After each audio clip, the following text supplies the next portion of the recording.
Assalamualaikum warahmatullahi wabarakatuh. Salam guru penggerak.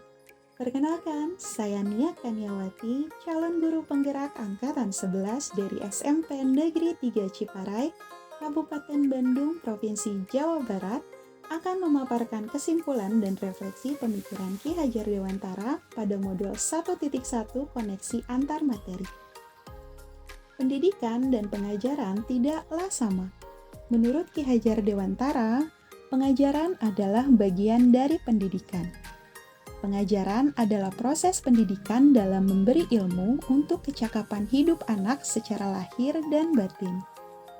Pendidikan pada hakikatnya adalah menuntun atau memberi tuntunan terhadap segala kekuatan kodrat yang dimiliki anak agar ia mencapai keselamatan dan kebahagiaan setinggi-tingginya, baik sebagai manusia maupun sebagai anggota masyarakat. Pendidikan menciptakan ruang bagi murid untuk bertumbuh secara utuh agar mampu memuliakan dirinya dan orang lain serta menjadi mandiri.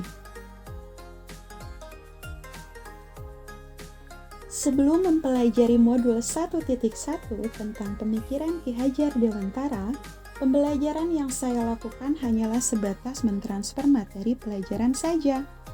Ketuntasan dalam menyampaikan materi lebih penting daripada memahami karakteristik murid.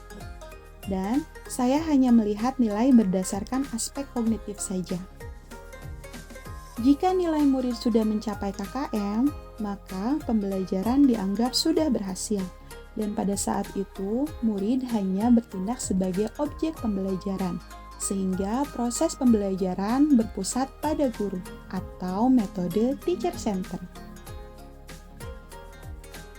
Sebelumnya, saya tidak benar-benar memperhatikan apakah murid sudah benar-benar paham atau tidak mengenai apa yang sudah saya sampaikan. Karena fokus utama saya hanyalah ketercapaian materi, mengingat materi yang saya ajarkan cukup padat setiap semesternya. Saya pun hanya meminta siswa untuk menghafal materi tanpa memikirkan cara agar materi tersebut dapat sepenuhnya difahami oleh siswa. Sehingga saya sering mengeluh karena merasa gagal apabila banyak murid yang tidak tuntas setelah melakukan evaluasi.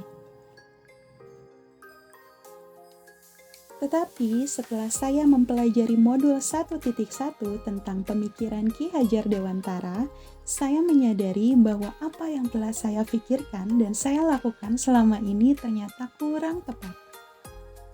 Setelah mempelajari modul 1.1, saya menyadari bahwa seharusnya saya melakukan proses pembelajaran secara menyeluruh, bukan hanya aspek kognitif saja, namun juga meliputi aspek afektif, psikomotor, spiritual, sosial, dan budaya.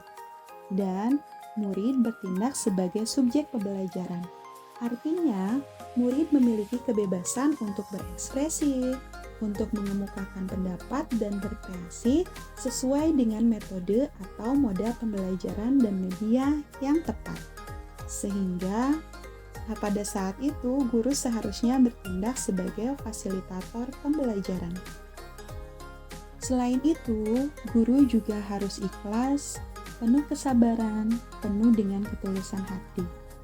Guru harus mempelajari karakteristik murid, karena setiap anak terlahir unik dengan kelebihan dan kekurangannya masing-masing, sehingga saya harus menghargai karakter murid tersebut. Serta saya harus memberikan kesempatan murid untuk tumbuh dan berkembang sesuai dengan kodratnya. Yang dapat segera saya terapkan dalam pembelajaran di kelas antara lain, merancang pembelajaran yang interaktif dan menyenangkan dengan melibatkan murid sesuai dengan metode student center. Kemudian, saya akan menerapkan pembelajaran abad 21, yaitu berpikir kritis, kreatif, komunikasi, dan kolaborasi. Selain itu, pembelajaran tidak menuntut, akan tetapi menuntut. Karena tugas guru adalah memberi tuntunan dan arahan yang baik kepada muridnya.